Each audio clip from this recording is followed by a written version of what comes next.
बन्चरे डाँडामा घर छाडेर डाँडामाथि उक्ले गाउँलेहरू, तल प्रहरीले स्थानीयमाथि हाने असुर ग्यास, तनावपछि फोहोर फाल्न नसकेर फर्के। चितवनमा जन्ती बस दुर्घटना, हतारमा मन्त्रालय दाङ सारियो, कामकाज भने बुटोलबाटै। फ्रान्सका राजदूतले भेटे मेयर बालेन्द्रलाई, नगर सेवा व्यवस्थापनबारे छलफल। विराटनगर, इटहरी र धरानलाई आधुनिक सहर बनाइने। त्रिवीको स्नातकोत्तर तहमा अघिल्लै वर्षको प्रश्नपत्र हुबहु। 98 दिन सुत्केरी बिदा दिन स्वास्थ्य मन्त्रालयको निर्देशन। नबिल ब्याङ्कले आफ्ना शौचालयलाई सार्वजनिक रूपमा प्रयोग गर्न दिने। काठमाडौँको कल सेन्टरमा एकै दिन 800 जनाको फोन। सञ्चार मन्त्रालयबारे गोकुल बास्कोटाको टिप्पणी, दारू शिविर चलाए हुन्छ। कांग्रेस महामन्त्री गगन थापाको भनाई, किसानको आँसुले हामीलाई पोल्छ। नेपालको आर्थिक वृद्धि दर आउँदो आर्थिक वर्ष 4.1% हुने विश्व ब्याङ्कको प्रक्षेपण। कुनै बेला लोड सेडिङबाट आजित शीर्षनले खडा गरे कुलमान टावर। बजेटपछि पहिलो पटक बढ्यो सेयर बजार। निलम्बनपछि पहिलो पटक गभर्नर र अर्थमन्त्री बीच 1 घण्टा लामो वार्ता। जिउमा 637,000 मौरी राखेर विश्व कीर्तिमान। भारतीय जनता पार्टीद्वारा प्रोफेट मोहम्मद बारे बोल्दा अत्यन्त होसियार हुन निर्देशन। र छोराले पब्जीका लागि गरे आमाको हत्या, 3 दिन सबसँगै बसे अनि गरे पितालाई भिडियो कल। सुप्रभात। आज मिति 2079 साल जेठ महिनाको 26 गते बिहिबार, इस्वी सम्मत 2022 जुन 9 तारिक। सदाका दिन जस्तै आज पनि हामी देशभरका महत्त्वपूर्ण खबर लिएर तपाईँ माझ उपस्थित भइसकेका छौं। आजका दिनदेखि हाम्रो समाचार बुलेटिन बिहानी समाचार 4:30 आउनेछ भने बेलुकीको समाचार अपडेट ठिक 5 बजे आउनेछ। सत्य अनि तथ्य समाचारका लागि हाम्रो यस युट्युब च्यानललाई सब्स्क्राइब गर्न नबिर्सिनुहोला। आजको समाचार सुरुवात गरौं काठमाडौँ महानगरपालिकाको फोहोर विसर्जन गर्ने क्रममा बन्चरे डाँडामा हिजो भएको घटनाको प्रसङ्गबाट।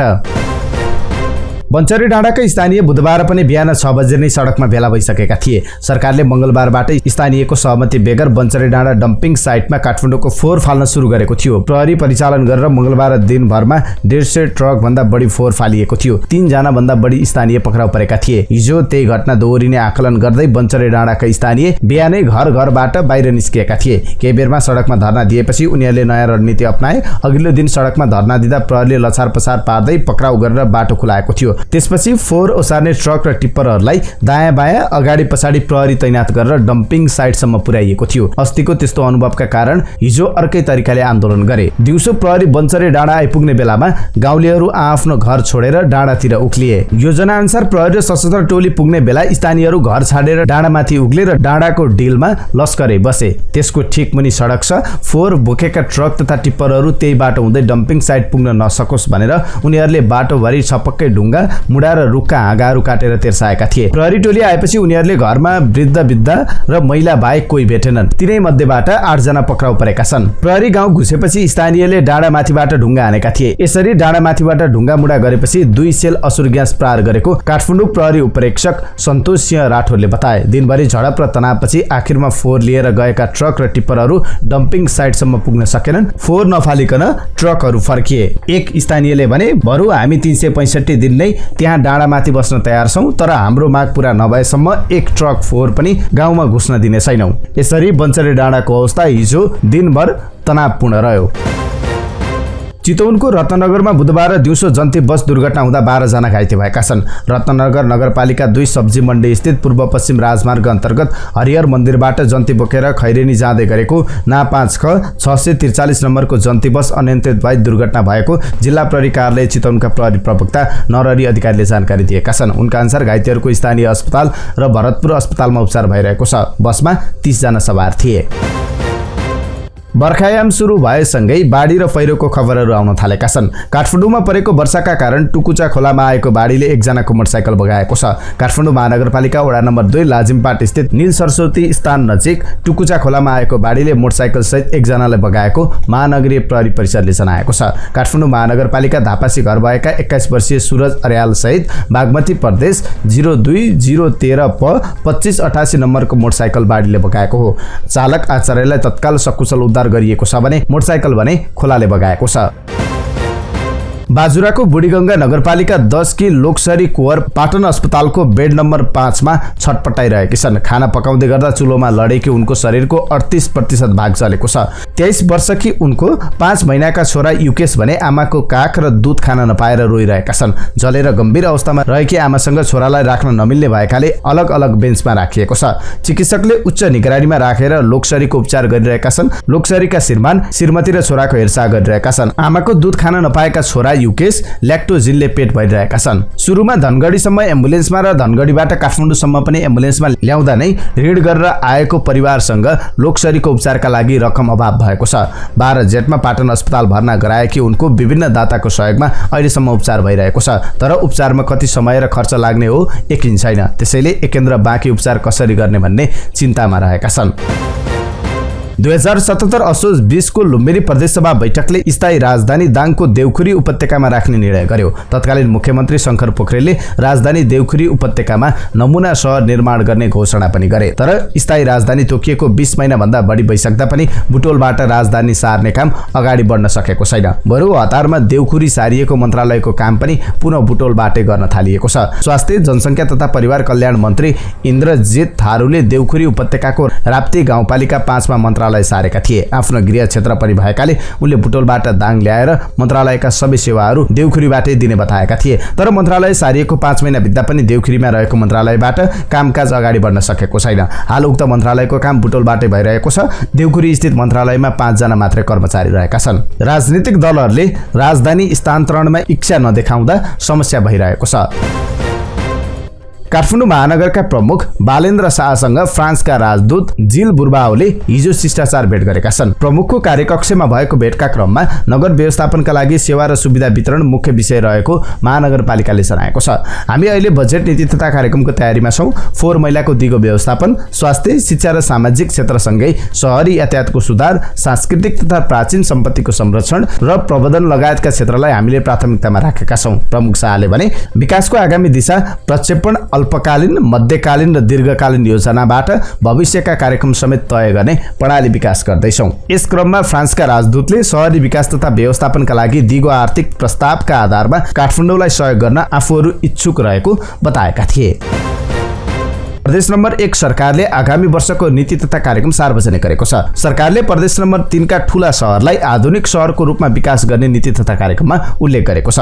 प्रदेशको राजधानी विराटनगर, इटहरी र धरानलाई आधुनिक शहरको रूपमा विकास गर्न विस्तृत गुरुयोजना तयार गरी निर्माण कार्य प्रारम्भ गरिनेछ नीति तथा कार्यक्रममा भनिएको छ। त्यस्तै संघ, प्रदेश र स्थानीय तहसँगको समन्वय र सहकार्यमा जोखिममा परेका बस्तीलाई स्थानान्तरण गरी एकीकृत बस्ती विकास गर्ने र स्थानीय तहसँगको समन्वय र सहकार्यमा प्रदेश नम्बर 1 का सबै नगरपालिकामा राष्ट्रिय भवन संहिता कार्यान्वयनमा ल्याइने नीति तथा कार्यक्रममा उल्लेख गरिएको छ।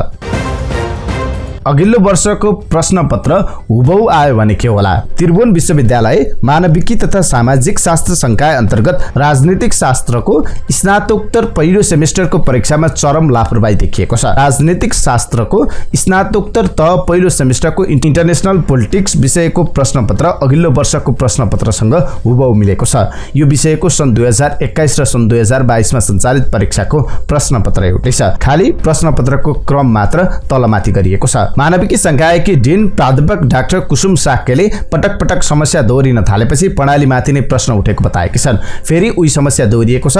अब यस विषयमा छलफल हुन्छ। अहिले नै के गर्छौं भन्न सक्ने अवस्था छैन। अब प्रणालीमाथि नै छलफल गर्नुपर्ने देखियो, उनले भनेकी छन्। स्वास्थ्य तथा जनसंख्या मन्त्रालयले महिला कर्मचारीलाई 14 हप्ता अर्थात् 98 दिन तलब सहितको प्रसूति बिदा दिन सरकारी, निजी तथा गैर सरकारी संस्थालाई आग्रह गरेको छ। मन्त्रालयले सरकारी, निजी तथा गैर सरकारी संघ संस्थामा कार्यरत महिलाले नियमअनुसार पाउनुपर्ने प्रसूति बिदा नपाएको गुनासो आएको भन्दै बुधबार एक सूचना जारी गरी बिदा कडाइका साथ कार्यान्वयन गर्न निर्देशन दिएको छ। नबिल बैंकले आफ्नो केन्द्रीय कार्यालय र 17 वटा शाखाका शौचालयलाई सार्वजनिक रूपमा प्रयोग गर्न दिने भएको छ। काठमाडौँ महानगरपालिका र नबिल बैंक बीच बुधबार सम्झौता भएको छ, जसअनुसार तीनधारा दरबार मार्ग स्थित केन्द्रीय कार्यालय र 17 वटा शाखाका शौचालयलाई बैंकले सार्वजनिक रूपमा प्रयोग गर्न दिनेछ। शौचालय प्रयोग गरे बापत बैंकले कुनै शुल्क लिने छैन भने शौचालयको मर्मत, सम्भार, सफाई र पानीको प्रबन्ध बैंकले गर्नेछ। यो सम्झौता 5 वर्षको लागि हुनेछ। प्रतिनिधि सभाको चुनाव नजिकैसँगै विभिन्न ठाउँमा उम्मेदवारी घोषणा सुरु भएको छ। जनता समाजवादी पार्टीका संघीय परिषद अध्यक्ष डाक्टर बाबुराम भट्टराईकी छोरी मानुश्री एमी भट्टराई उम्मेदवार बन्ने भएकी छन्। काठमाडौँ क्षेत्र नम्बर 5 मध्ये एउटा क्षेत्रबाट प्रतिनिधि सभा निर्वाचनमा उम्मेदवार बन्ने उनको तयारी छ। भट्टराईले आफूलाई चुनाव लड्न प्रस्ताव आएको र आफूले स्वीकारेको बताएकी छन्। यता 2074 सालको स्थानीय चुनावमा विवेकशील नेपाली दलबाट काठमाडौँको मेयर उठेकी रन्जु दर्शनाले आउँदो संसदीय चुनावमा काठमाडौँ 5 बाट स्वतन्त्र उम्मेदवारी दिने भएकी छन्। काठमाडौँ 5 बाट उम्मेदवारी दिन्छु उनले भनेकी छन्। स्वतन्त्र उम्मेदवारी दिने निर्णय गरेको छु, दलबाट होइन। विवेकशील नेपाली दलबाट अघिल्लो चुनावमा काठमाडौँको मेयरमा उनले 23,439 मत ल्याएकी थिइन्। विवेकशील साझा दल निकट रहेकी दर्शना पछिल्लो समय सक्रिय राजनीतिबाट टाढा छिन्। विवेकशीलका संस्थापक अध्यक्ष उज्जवल थापा उम्मेदवार हुँदै आएको क्षेत्रबाट उम्मेदवार बन्ने दर्शनाले निर्णय गरेकी छन्। थापाले काठमाडौँ 5 बाट चुनाव लड्दै आएका थिए। काठमाडौँ महानगरपालिकाको कल सेन्टरमा एकै दिन करिब 800 सर्वसाधारणले फोन गरेका छन्। सोमबार उद्घाटन गरी मंगलबारदेखि सञ्चालनमा ल्याइएको कल सेन्टरमा एकै दिन करिब 800 सर्वसाधारणले फोन गरेको सूचना विभागका प्रमुख नवराज ढकालले जानकारी दिएका छन्। उनका अनुसार मंगलबार मात्रै करिब 800 मानिसले फोन गरी गुनासो, सोधपुछ र बधाई दिएका छन्। फोन गर्ने मानिसहरू धेरैले फोहोरको गुनासो गरेको उनले बताए। फोन गरेका मध्ये 80% मानिसले फोहोर मैला सम्बन्धी गुनासो राख्नु भएको छ।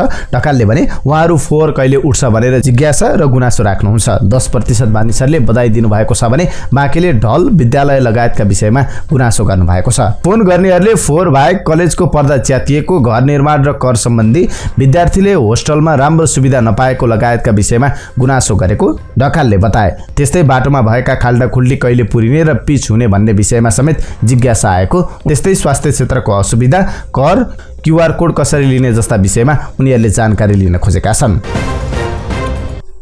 नेकपा एमालेका सांसद गोकुल बास्कोटाले सञ्चार तथा सूचना प्रविधि मन्त्रालयलाई घुम्ती शिविरलाई परिवर्तन गरी दारू शिविर चलाउन सुझाव दिएका छन्। बुधबार प्रतिनिधि सभामा सञ्चार तथा सूचना प्रविधि मन्त्रालयका लागि आगामी आर्थिक वर्षका लागि विनियोजित बजेटमाथिको छलफलमा भाग लिँदै पूर्व सञ्चार मन्त्री समेत रहेका सांसद बास्कोटाले यस्तो टिप्पणी गरेका हुन्। सञ्चार मन्त्रालयको घुम्ती शिविर छ, बरु दारू शिविर राखे हुन्छ। प्रश्न छ कुरा, उनले थपे, के आँखाको घुम्ती शिविर? स्वास्थ्य मन्त्रालयको भए पो हुन्थ्यो, कानको को निम्ति हो? मैले केही पनि बुझ्न सकेको छैन।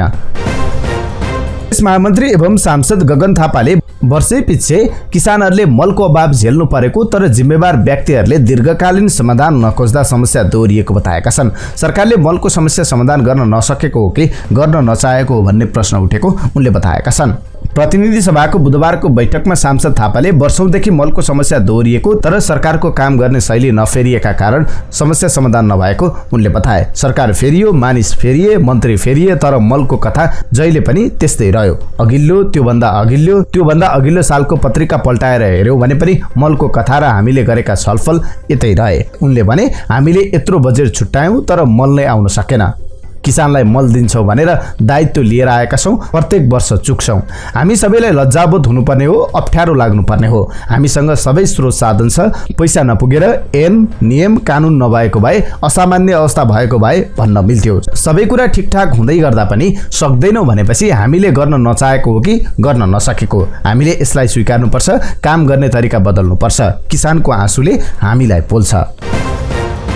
विश्व बैंकले सन् 2022-23 का लागि नेपालको आर्थिक वृद्धि दर 4.1% बराबर मात्रै रहने प्रक्षेपण सार्वजनिक गरेको छ। ग्लोबल इकोनोमिक प्रोस्पेक्ट प्रतिवेदन सार्वजनिक गर्दै विश्व बैंकले यसअघिको प्रक्षेपण भन्दा 0.2% बिन्दुले अनुमान घटाएको हो। त्यस्तै अर्को वर्ष 2023-24 का लागि नेपालले 5.8% को आर्थिक वृद्धि दर हासिल गर्ने अनुमान गरिएको छ। नेपाल सरकारले भने आर्थिक वर्ष 2078-79 का लागि 5.84 र आर्थिक वर्ष 2079-80 का लागि 8% को आर्थिक वृद्धि दर हासिल गर्ने लक्ष्य राखेको छ। विश्व बैंकले सबै दक्षिण एसियाली मुलुकहरूको आर्थिक वृद्धि दर यसअघि गत जनवरीमा अनुमान गरेको भन्दा कम रहेको जनाएको छ। सार्क राष्ट्रहरूमा 23-24 मा भारतले 7.1% आर्थिक वृद्धि दर कायम गर्ने अनुमान गरिएको छ। त्यसैगरी बंगलादेशले 6.9, भुटानले 6.7 र पाकिस्तानले 4% आर्थिक वृद्धि दर हासिल गर्ने विश्व बैंकको प्रक्षेपण रहेको छ। दक्षिण एसियामा सबैभन्दा राम्रो आर्थिक वृद्धि दर मालदिप्सको हुने अनुमान गरिएको छ। मालदिप्सले सन् 2022 मा 7.7, 2023 मा 10.2 र 2024 मा 7.1% आर्थिक वृद्धि दर हासिल गर्ने अनुमान गरिएको छ। नेपाल, पाकिस्तान र श्रीलङ्काले भोगेको विदेशी मुद्रा सञ्चितको चापलाई पनि यस क्षेत्रको आर्थिक वृद्धि दर न्यून हुनुमा चुनौतीका रूपमा हेरिएको छ। उनको रत्ननगर नगरपालिकाको टाढी बजारदेखि उत्तरतर्फ नेपाल टेलिकमको कार्यालय छ।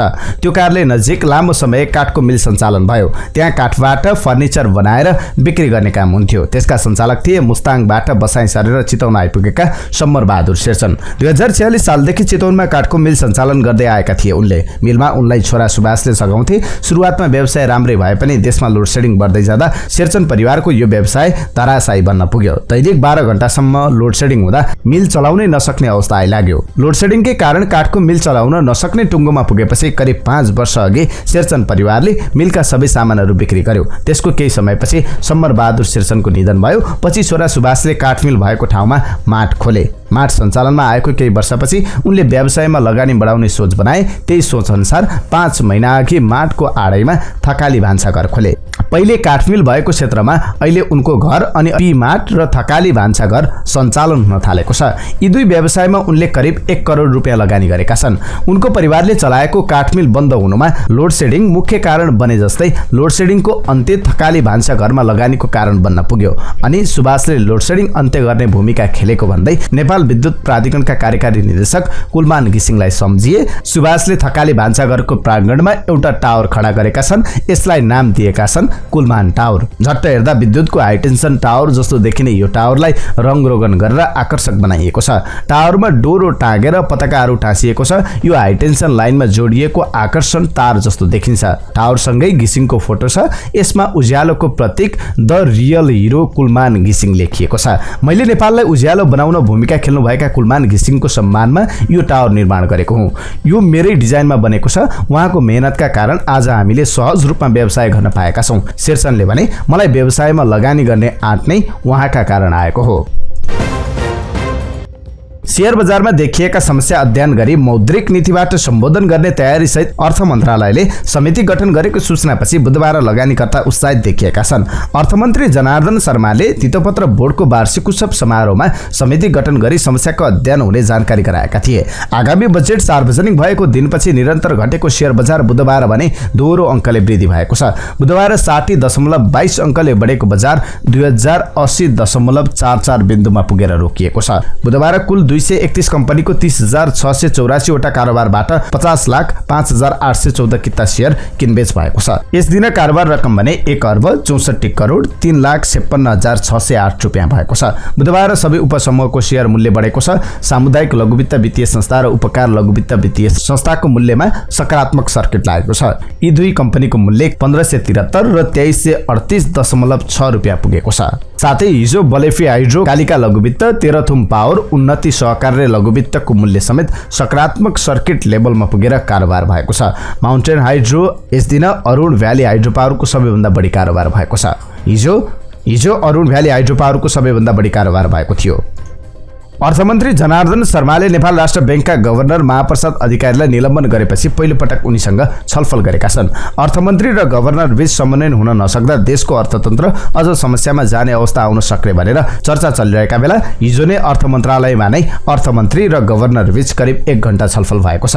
अर्थमन्त्रीले सरकारलाई सहयोग नगरेको र सूचना बाहिर दिएको भनेर निलम्बन गरेका थिए। तर अदालतले गभर्नर महाप्रसाद अधिकारीलाई काम गर्ने बाटो खोलिदिएपछि उनी नेपाल राष्ट्र बैंकको गभर्नरको रूपमा नै काम गरिरहेका छन्। निलम्बनपछि अर्थमन्त्री र गभर्नर बीच पहिलो पटक उनीहरू यसअघि एकै कार्यक्रममा भेट भएका थिए। तर मन्त्री र गभर्नर बीच कुराकानी भने भएको थिएन। हिजो गभर्नर नै अर्थ मन्त्रालय गएर अर्थमन्त्रीसँग नयाँ मौद्रिक नीतिका लागि सुझाव माग गरेका हुन्। देशको समग्र अर्थतन्त्र, नयाँ बजेट र शेयर बजारको विषयमा अर्थ मन्त्रालयमा छलफल भएको हो। नयाँ मौद्रिक नीतिको विषयमा छलफल केन्द्रित भएको अर्थ मन्त्रालयले बताएको छ। अब केही अन्तर्राष्ट्रिय प्रसंग। चीनका रुवान लिगमागले आफ्नो पुरै शरीरलाई मौरीले छोपिदिए। सोशल मिडियामा मौरीको गोलो बनेको उनको शरीरको तस्बिर र भिडियोहरू भाइरल बनिरहेका छन्। रुवानले कीर्तिमान रच्नका लागि एउटा रानी मौरीलाई सुरुमा आफ्नो शरीरमा राखे। त्यसपछि एकाएक अरू लाखौं मौरीहरू रानीलाई खोज्दै उनको जिउमा आएर बस्न थाले। उनले आफ्नो शरीरमा कुल 60 वटा रानी मौरी बसालेका थिए र अरू करिब 6,37,000 मौरी आफै आएर उनको जिउमा बसे। यसरी उनको जिउमा आएर बसेका मौरीहरूको कुल ओजन 67.7 केजी थियो। गिनिज बुक अफ वर्ल्ड रेकर्डका लागि यसरी शरीरमा लाखौं मौरी बसाल्ने कलालाई बी बर्डिङ भनिन्छ, जुन कला 19औं शताब्दीदेखि नै प्रचलित रहेको छ। विश्वका सबैभन्दा धनाढ्य व्यक्ति एलन मस्क र सोशल मिडिया प्लेटफर्म ट्विटर यो वर्षको सुरुवातदेखि नै चर्चामा रहँदै आएको छ। सुरुमा ट्विटर कम्पनीको 10% शेयर किनेर तहल्का मचाएका एलन मस्कले पछि ट्विटर कम्पनीले खरिद गर्ने प्रस्ताव गरेपछि धेरैले त्यसलाई पत्याएनन्। तर ट्विटरको बोर्डले नै मस्कको प्रस्ताव बमोजिम कम्पनी बिक्री गर्ने निर्णय गरेपछि मस्क र ट्विटर बीच कम्पनी खरिदको समझदारी भयो। तर पछिल्लो समय मस्कले ट्विटर खरिदको समझदारीबाट पछि हट्ने संकेत गरिरहेका छन्। उनले ट्विटरसँग भएको सम्झौता भङ्ग गर्ने चेतावनी दिएका छन्। ट्विटरमा रहेका फेक एकाउन्टको तथ्याङ्क प्रष्ट रूपमा उपलब्ध गराउन माग गर्दै उनले यदि कम्पनीले यस्तो डाटा उपलब्ध नगराएमा आफूले ट्विटर खरिद नगर्ने बताएका छन्। यही कारण देखाउँदै उनले अघिल्लो महिना नै ट्विटर खरिद सम्झौतालाई यथास्थितिमा राखेको घोषणा गरेका थिए। ट्विटरमा रहेका फेक वा स्पाम एकाउन्टको संख्या कुल एकाउन्टको कति प्रतिशत हो भन्ने आफूले जान्न चाहेको र ट्विटर कम्पनीबाट यसको यकिन र प्रमाणित जवाफ नआएसम्म खरिद सम्झौता यथास्थितिमा रहने उनले बताएका थिए। ट्विटरले आफ्नो प्लेटफर्ममा फेक एकाउन्टको संख्या 5% भन्दा कम रहेको दाबी गर्दै आएको छ, तर एलन मस्क त्यसलाई मान्न तयार छैनन्। फेक एकाउन्टको संख्या त्योभन्दा निकै बढी उनको दाबी छ। भारतको हिन्दू राष्ट्रवादी भारतीय जनता पार्टी भाजपाले आफ्ना शीर्ष नेतालाई सार्वजनिक स्थानमा धर्मबारे बोल्दा अत्यन्त सचेत हुन निर्देशन दिएको छ। केही समय अघि पार्टीका दुई नेताले मुसलमान धर्मका प्रवर्तक मोहम्मद बारे अपमानजनक टिप्पणी दिएपछि कयौं मुस्लिम मुलुकले भारत समक्ष विरोध जनाएका छन्। रोइटर्स समाचार एजेन्सीका अनुसार भाजपाले प्रत्यक्ष टेलिभिजन अन्तर्वार्तामा सहभागी हुने अनुमति पाएका 30 भन्दा बढी पदाधिकारी र केही संघीय मन्त्रीलाई यस सम्बन्धमा मौखिक प्रशिक्षण दिएको छ। गत साता भाजपाले आफ्नो प्रवक्ता नुपुर शर्मा र दिल्ली मिडिया सेल प्रमुख नवीन कुमार जिदाललाई इस्लाम विरोधी टिप्पणी दिएकोमा पार्टीबाट निष्कासन गरेको थियो। ती नेताको टिप्पणीका लागि भारत सरकारसँग माफी माग्न आग्रह गरेपछि भाजपाले सतर्कता अपनाउन सुरु गरेको हो। सन् 2014 मा भाजपा सत्तामा आएदेखि भारतीय मुसलमानले विभिन्न प्रकारका भेदभाव र दबावहरू सामना गर्नु परेको बताइन्छ। तथापि प्रधानमन्त्री नरेन्द्र मोदी र उनको पार्टीले यसलाई खण्डन गर्दै आएको छ। अन्तर्राष्ट्रिय समाचारमा अब श्रीलङ्काको संकटको प्रसंग। श्रीलङ्काका प्रधानमन्त्री रुनिक विक्रमसिंघेले आगामी 3 साता इन्धन र ग्यास पाउन कठिन समय हुने चेतावनी दिएका छन्। उनले ग्यास र इन्धनको भण्डारण नगर्न सर्वसाधारणलाई अपील गर्दै अहिलेको अवस्थालाई ध्यानमा राख्दै अत्यावश्यक बाहेकको यात्रामा प्रतिबन्ध लगाउने कदम चाल्नुपर्ने बताएका छन्। संसदलाई विशेष सम्बोधन गर्दै प्रधानमन्त्रीले यस्तो धारणा राखेका हुन्। प्रधानमन्त्रीले देशलाई इन्धनका लागि प्रति महिना 500 मिलियन अमेरिकी डलर र आगामी 6 महिनाका लागि इन्धन जोग गर्न 3300 मिलियन डलर आवश्यक पर्ने बताए। उनले हालको विश्वव्यापी संकटले तेलको मूल्य बढ्ने खतरा रहेको भन्दै बढ्दो मागका कारण यो वर्षको अन्त्यसम्ममा विश्वमा तेलको मूल्य 40% सम्म बढ्ने अनुमान गरेका छन्। उनले ग्यास आयात गर्न मासिक 40 मिलियन डलर खर्च हुने र आगामी 6 महिनामा ग्यासका लागि 250 मिलियन अमेरिकी डलर आवश्यक पर्ने बताए। प्रधानमन्त्रीले आर्थिक सुधारले मात्रै मुलुकको पुनर्निर्माण पर्याप्त नहुने बताएका छन्। सामाजिक, राजनीतिक र सार्वजनिक सेवामा पनि सुधार आवश्यक रहेको उनले बताएका छन्। पबजी खेल्न नपाएपछि आक्रोशित 16 वर्षीय छोराले आफ्नो आमाको गोली हानी हत्या गरेका छन्। यो घटना भारतको हो। त्यसपछि आमाको शवसँगै 3 दिनसम्म घरमै बसे। उनले 10 वर्षीय बहिनीलाई पनि धम्की दिए र घरबाट बाहिर निस्किन दिएनन्। शव कुहिएपछि दुर्गन्ध फैलिन थालेपछि आमा कार्यरत आफ्ना पितालाई आफैले फोन गरेर आमाको हत्या गरेको जानकारी दिए। उनका बुबा नवीन कुमार सिंह सेनाका एक जुनियर अफिसर हुन्। उनको पोस्टिङ पश्चिम बंगालमा छ।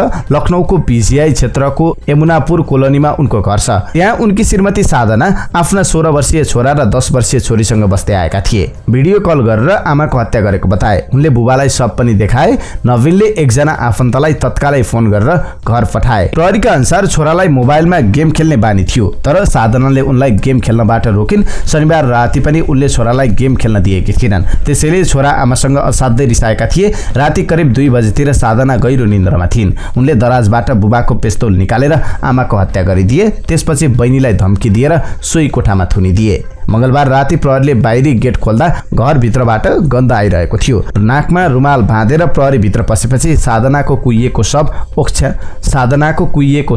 ओछ्यानमा पल्टिएको थियो। शव यति कुहिएको थियो कि अनुहार चिन्न गाह्रो थियो। साधनाकी 10 वर्षीय छोरी पनि त्यही कोठामा रुँदै थिइन्। छोराले बहिनीकै अगाडि आमाको गोली हानी हत्या गरेको बताएका छन्, जसका कारण उनी यति त्रसित भइन् कि दाइको आदेशमा आमाको शवसँगै सुतिरहन्। सत्य र तथ्य समाचारका लागि हाम्रो यस युट्युब च्यानललाई सब्स्क्राइब गर्न नबिर्सिनुहोला र सँगै रहेको बेल आइकन क्लिक गर्न पनि नभुल्नुहोला। तपाईको आजको दिन